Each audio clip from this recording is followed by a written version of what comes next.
Welcome to the best of Gracefully and Frankly, we hope. I'm Erin Davis. I'm Lisa Brandt, yes. Episode 172. Yes. And as we listen to this, we're going to kind of get an idea of where you are in a moment. But I have to tell you, Lisa, sorry again for the scratchy throat. By the time you get home and we're live next week on 173, I'll be all better, I promise, or things have really gone downhill. So April 16th, where are you today? I'm in Prague.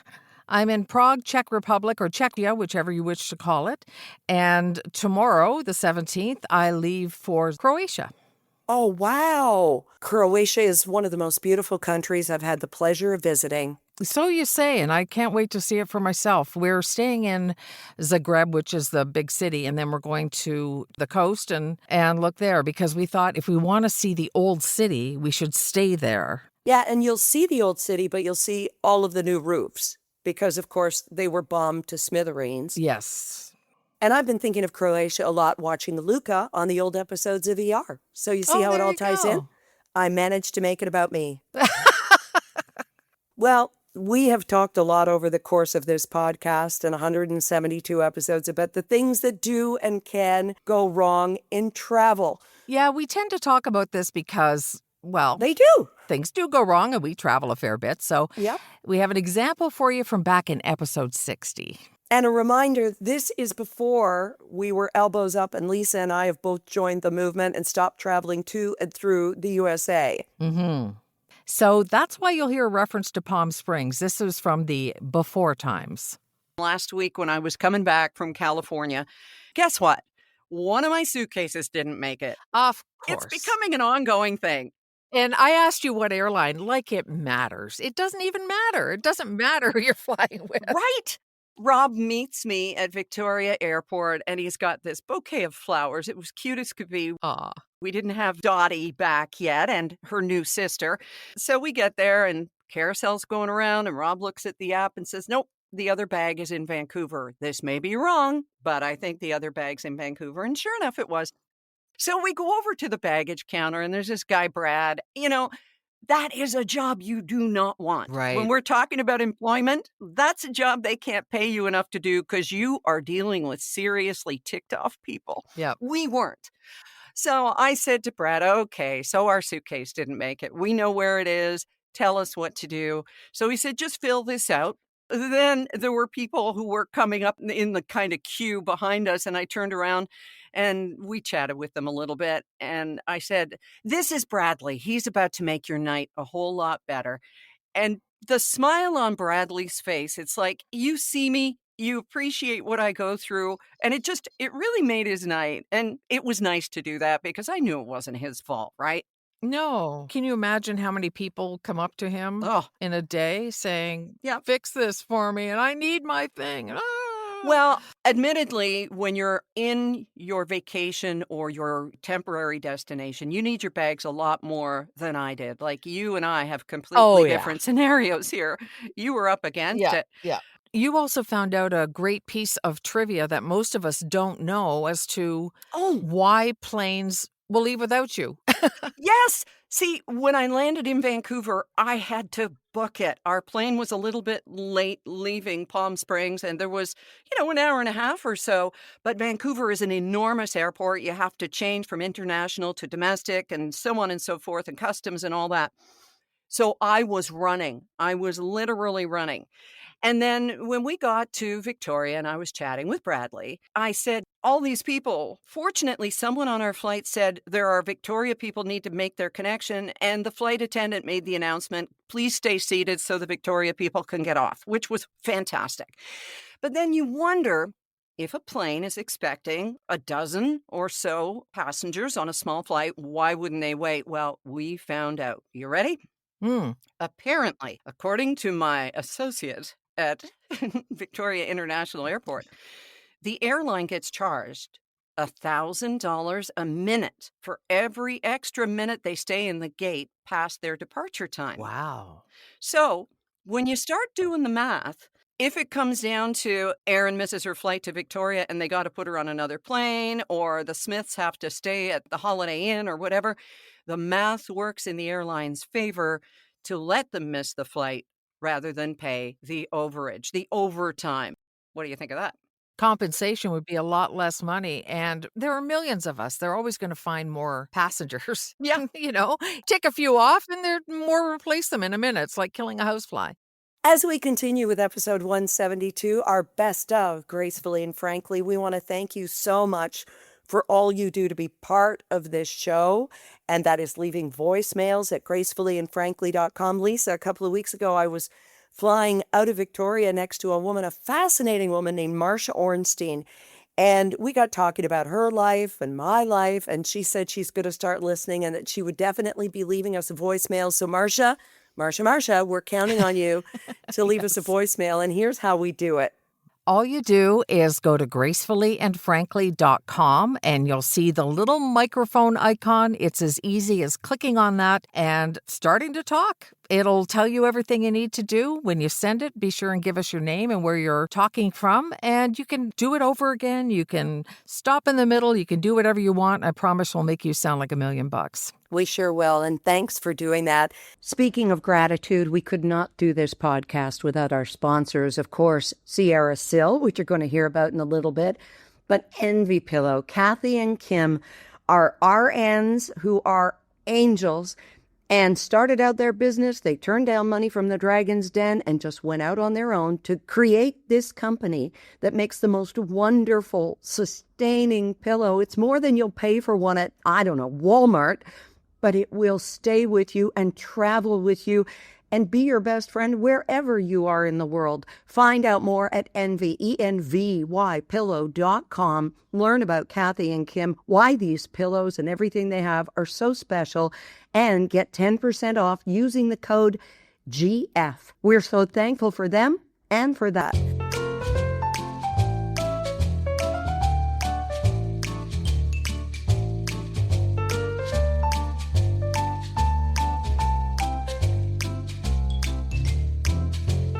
One of the things we love to talk about on this show is how to live long, happy, healthy lives. That's the goal, right? In fact, you and I were talking about fighting dementia. So let's give that a listen. So here's the point about dementia that we're going to talk about. By the age of 90, 1 in 3 people will have dementia. Now, my personal theory, and this is not chemtrails or anti-vax or anything like that, it's the crap that we have in our food and our system and the plastics, Benjamin. Yes, see The Graduate for that old reference. But by 90 years of age, 1 in 3 will have dementia. There are things we can do now, hopefully, or that your children can do that you can pass on to them to avoid it. And this is from The Lancet. So this is real medical information. Mm-hmm. Okay. Irregardless, as some would say, right. Irrespective of genetic status, there are some ways that you can reduce your dementia risk by 45%. And one of them, my sister and I just took into account and have stopped. We have stopped with our intake of sucralose. Okay. Which ones in the list really resonated with you, Lisa? Well, I was really interested in the vision one about regular eye exams and eating a diet rich in eye-friendly nutrients. So I Google eye-friendly nutrients, and of course I come up with Bugs Bunny's carrots. Yeah. But also lutein, which is found in everything from corn, spinach, egg yolks, kiwi, grape, zucchini, squash. So eating all of those good things is good for your eyes. Vitamin C, vitamin E, and zinc. And those are basically the eye-friendly nutrients that I love. And that kind of takes me back to the other one, which is education and learning, because it's cognitive stimulation. So looking into the vision gave me a chance to learn something. And that's supposedly another way to help stave off dementia. And it's a reason why I know I'm not going to eat all those things. I'd like to. And if I had a personal chef, I'd make sure that they were in all my meals. But I take a really, really good supplement. Research your supplements and make sure you're getting all those things for your eyes and the rest of your body. Another one I knew would appeal to you is protecting your hearing. And we've talked about this, that if you have someone in your family who refuses to get a hearing aid, it's so important because hearing loss can contribute to dementia. Yeah, and there's all sorts of ways to get one that doesn't cost a ton, too. Sometimes it's workers' comp if it was job-related, or even Costco has cheap ones that all they do is amplify if you're not looking for nuance. So Right. there are all sorts of ways. Mental health, getting depression treated, therapy, lifestyle changes, anything that if you feel your mental health isn't optimum, getting help for it. And really, that applies to so many of these things, doesn't it? Just not going, oh, well, and living with it. There are so many people who feel that depression is something you can just pull yourself out of. But telling someone, how can you be depressed? It's a beautiful sunny day and you've got this and this and this is like telling someone with asthma, why are you having trouble breathing? There's so much air. Yeah. Even social contact, and that's another thing. Right. Having social activities, social friends, making sure you're not isolating yourself. I joke about living in the basement, but well, do I joke? I don't know. But also getting out and spending time with real people. Real people like Derek and the cat aren't. Real live people. Well, Derek and the cat are wonderful, but Derek has a really busy, rich social life. He volunteers at 2 different places. He does all of this stuff. He's got his motorcycle friends. He's got his AA friends. He's got his old friends, Yeah. And I don't have those kinds of circles. It's an effort for me to do it. Amen, sister. Me too. Yeah. There are the obvious health ones, controlling your cholesterol, managing it through diet, exercise, possibly medication, weight management and diabetes, blood pressure control, alcohol moderation. For God's sake, don't smoke. Smoking increases your risk of dementia, and quitting can actually reverse the damage. Wow. Yeah. Okay. I got another one for you here, and exercise is in there. But listen to this one, Lisa. Okay. Prevent head injuries. Oh, boy. All right. I need to know what you would do, what our listener would do about this. Last year, Rob, my goalie hockey husband, was playing hockey, and there's a guy who claims he was in the NHL, and nobody can find any proof of it, but he says he was in the NHL. Whatever. So we're going to call him Bobby Bohr. Okay. He, not once, but twice, barreled into the net, knocked Rob down. Okay, goalies fall down. But I just found out 2 weeks ago. And I'm livid that Rob didn't tell me. He suffered concussions twice. Oh, no. What if your Derek told you this week that, oh, yeah, last year I kind of took a tumble on my bike, or I was in the garage and a 2x4 fell on my head and I had concussions, but you know what? I didn't want to worry you. I'd be furious. I was. Furious. I guess so. I'm furious. Robbie. Exactly.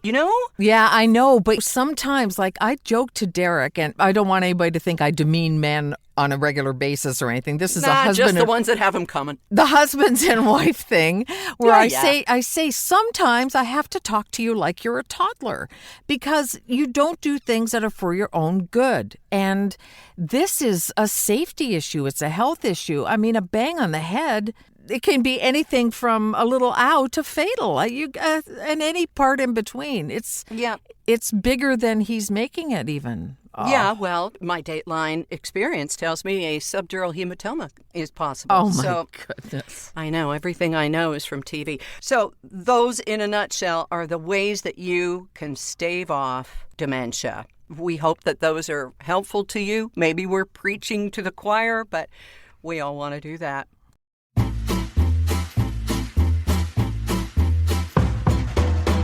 Welcome back to our best of Gracefully and Frankly, episode 172. Now, we're all about trying new things, and one of those things was float tanks for Lisa. Now, I've been in one probably, 8 times now, but you tried it for the first time. I did. If you can do it, I can do it. Maybe not as often.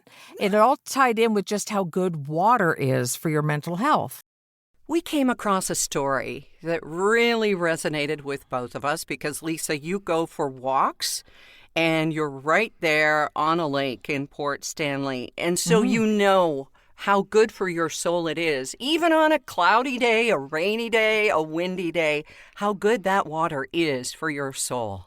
Yeah, there's something about it's just meditative even if you're not planning it. There's something about, maybe it's because our bodies are made up so much of water. I don't know. I think that's the case. And we actually found proof. There is proof that water is good for your soul.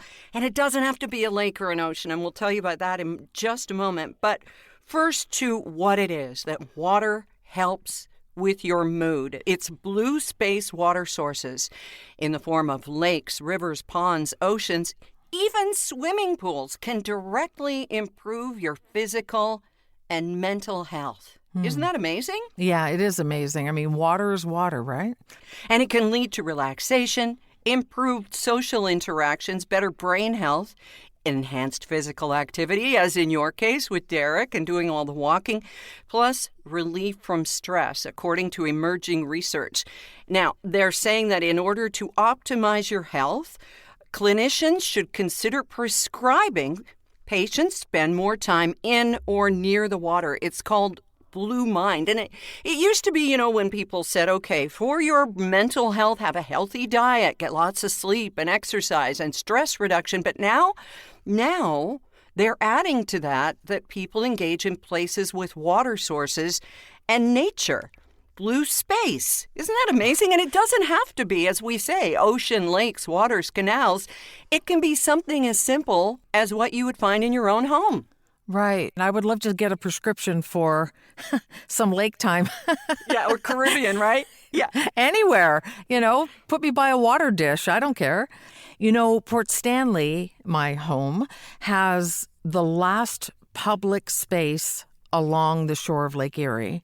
And it's been probably a decade that the municipality and people have been talking about what to do with it because they don't want it taken away from people. It's one of the few places you could go and be on the edge of the water and not be on anybody's lawn without being on the beach. So there's a case there for keeping it open to people. So they're going to do mixed use. Right now, it's just this big empty space, but they're going to do condos and stores and all sorts of things. And just look to BC, to where you live, to see how to do it right. I know you're on an ocean and I'm on a lake, but like we're reading right now, we're learning water is water. It is, and it can be a fountain in your home and a bath, just a bath.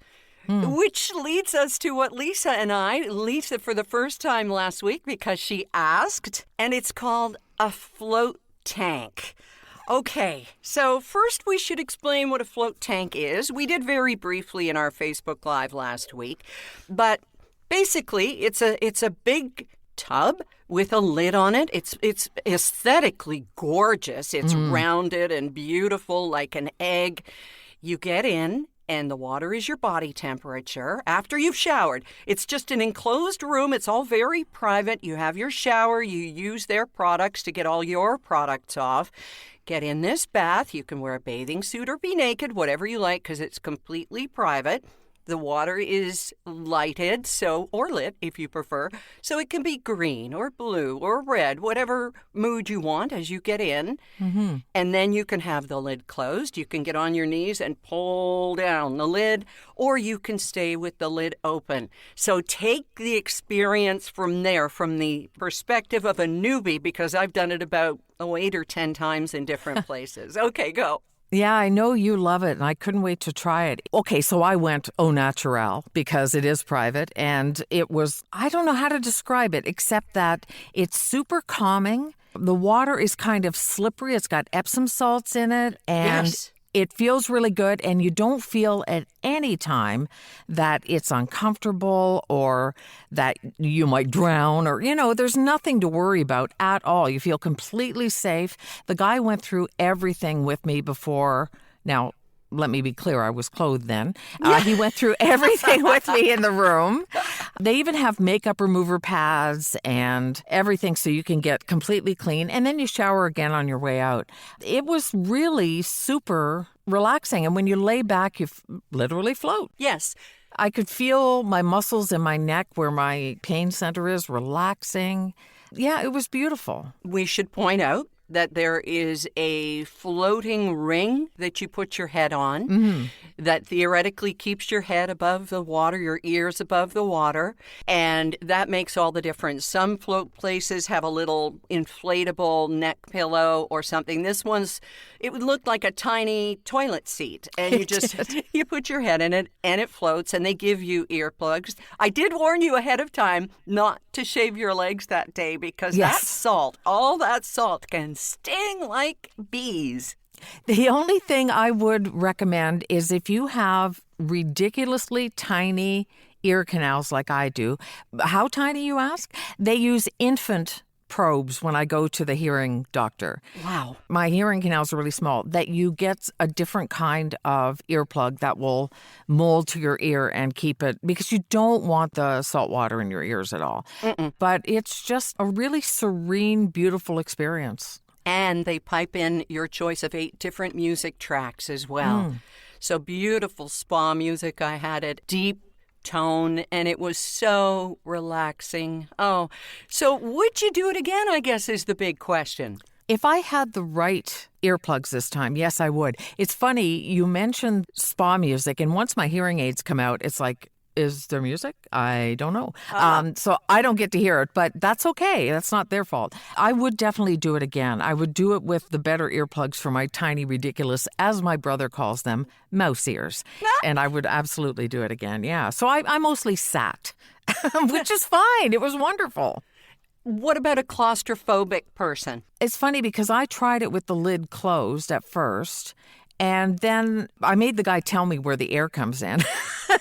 Okay. Just to prove to me that I wouldn't, suffocate, because I'm a little claustrophobic. And I did open the lid. The thing is, when you open the lid, the lights come on because it thinks you're getting out. Oh. So I think I would need to talk to them ahead of time and have them change the controls on something. But it's not scary or anything. It's just so serene. It is, and now I want another one. Thanks a lot. I got to find a way to get water into this studio of mine. What do you think? Oh, yeah, with a microphone. That's great. Hey, while we're talking about health and Epsom salts, there are a lot of ways you can try a quick fix for joint pain. You've heard them all. You see the ads pop up all the time. But for guaranteed results within 14 days of starting, you just have to pick up Sierra Sil or click it up. It's right there at your fingertips. There are capsules in different variations, including curcumin, sprays that alleviate pain, and even leaps and bounds. They're pet chews to help older dogs with their hip and patella pains. Find out more at their website, and remember to use the code GF for 14% off. That's sierrasil.com. Sierra like the mountains, SIL like silicon, and with that guarantee, you have nothing to lose but the pain.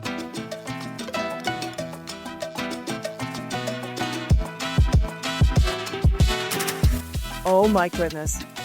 One of our favorite moments of these 172 episodes came when Lisa and I each tried a TikTok test on our husbands.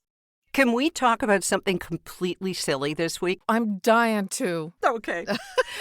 This came out of a TikTok trend. And Lisa and I are just so on top of all the TikTok trends, of course. Oh, yeah, TikTok. Yeah. Ugh. Don't even have an account. But anyway. No, me neither. I dumped it when somebody else took control.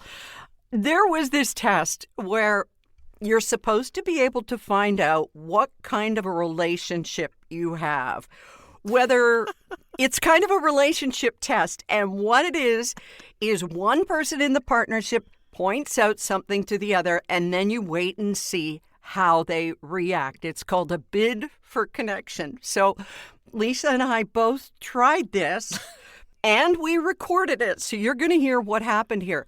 But first, I need to know how you recorded Derek's reaction on the download, because my phone was in my bra.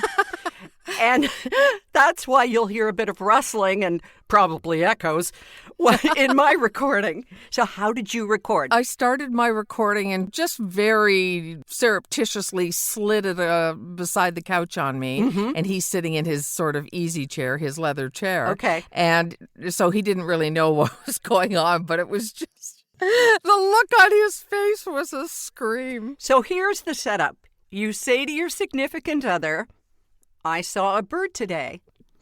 And then you see what they say. So, Lisa, here we go with yours. I saw a bird today. A bird? Yes. No way. What was he at Starbucks? Why is that special? Noteworthy. Mention worthy. It was a type of bird I've never seen before. Pterodactyl? Well, that's a good guess. A condor? A Tweety bird? A thunderbird? I'm not sure what game we're playing here, but I saw a bird today. I have no idea. Complete and no contact. I don't know how we analyze this. He's sure I lost my mind because we see birds all the time. And he's like, why do you keep repeating this one sentence? I know. So that was great. And I don't know how we analyze it either, but we're going to in just a moment. Okay. So I tried it with Rob. He was weighing a suitcase, so I follow him to the bathroom with the phone in my bra, and here's how it sounded. Oh, I saw a bird today. Yeah. You saw a bird today. Yeah. What the are you talking about? Okay, then. I saw a bird today. Yeah. Well, ducky poo. Okay. You just failed the TikTok test. When I told him, when it was over, I told him what we'd done, and he said, well, I don't want you to use that. And I said, no, we've got to use it. He said, what I meant to say was yes and, meaning, you know, the improv thing. And he wanted me to continue and explain what the hell I was talking about. And I think that's kind of what Derek was hoping for, too. Like, we go on these walks and we'll see an owl or an eagle sometimes. We've even seen eagles and different things, or a hawk. And so for me to just say generically, I saw a bird today, makes me sound like I've started drinking again or something. Yeah, well, you tried. You really did try. Now, we are told by the people who are relationship analysts not to worry if you fail the TikTok test. You know, if your partner becomes dismissive or offers kind of a lukewarm response, 6, 7. But what they find is funny is people debating their entire relationships because of a 30-second video about a bird. Okay, so it's not really that significant. No. It's not a sign the relationship is doomed, but it's an opportunity to see deeper conversation needs being met. So I guess that's kind of the whole point of it. Oh, but it was so much fun because it was just so ridiculous.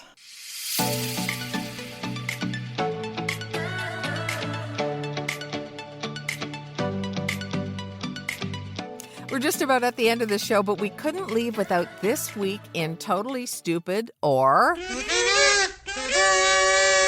Twits. Now, this one has to take the cake. Or in this case, the bus. From episode 153. There was a guy who made news, like internationally, because it so resembled an episode of Seinfeld.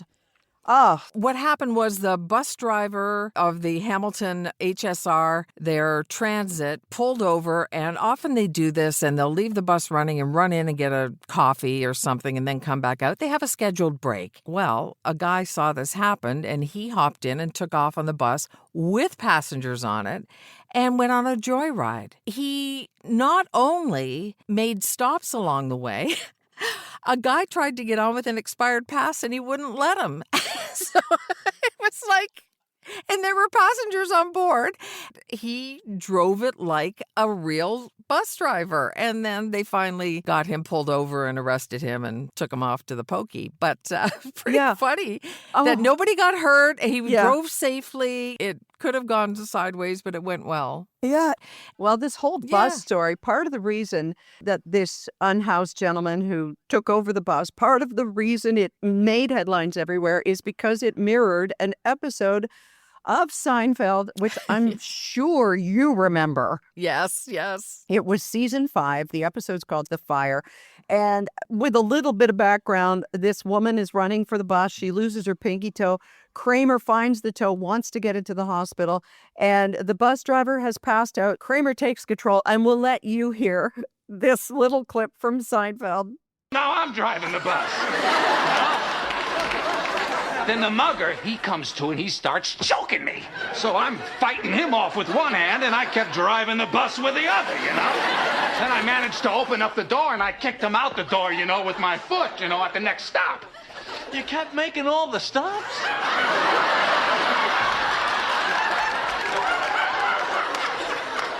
Well, people kept ringing the bell. Yes, he kept making the stops, and that Yeah, was the way Jerry's voice goes too. You kept making all the stuff, and that's what this guy did. So maybe it was his fantasy. Who knows? all right. And with that, we hope you'll return and join us next week for Lisa's Kiss the Ground moment when she comes back to Canada. I hope you have stories galore, but that they're all good ones, Lisa. All good ones. Well, everything's part of the adventure, right? So I said to my husband, what if I don't pack the right stuff? He said, then you buy souvenirs. So That's right. with Yes. that kind of support, you can't go wrong. So Yeah. till then, be sure to visit gracefullyandfrankly.com. Leave a voice message or a comment. Shop around a little bit. Remember, the Buy Me a Coffee icon is on the bottom left. The comment button is on the bottom right. Just go over and poke around and see what we have there at gracefullyandfrankly.com. And I know that your last trip to Europe, you came back with a delicious character from one of your books. So I hope that you encounter somebody who's going to be novel worthy and that you make lots of wonderful memories. We're going to hear about some of them next week, Lisa. And I promise you and everybody else, my voice will be 100% by then. Wonderful. You're always 100%, and I'm so grateful for you. I'm grateful for you, and I'm just imagining the waiter from Czechia. No, never mind. Ooh, maybe you'll find Luca from Croatia. I can't wait to hear. Bye for now. Bye-bye.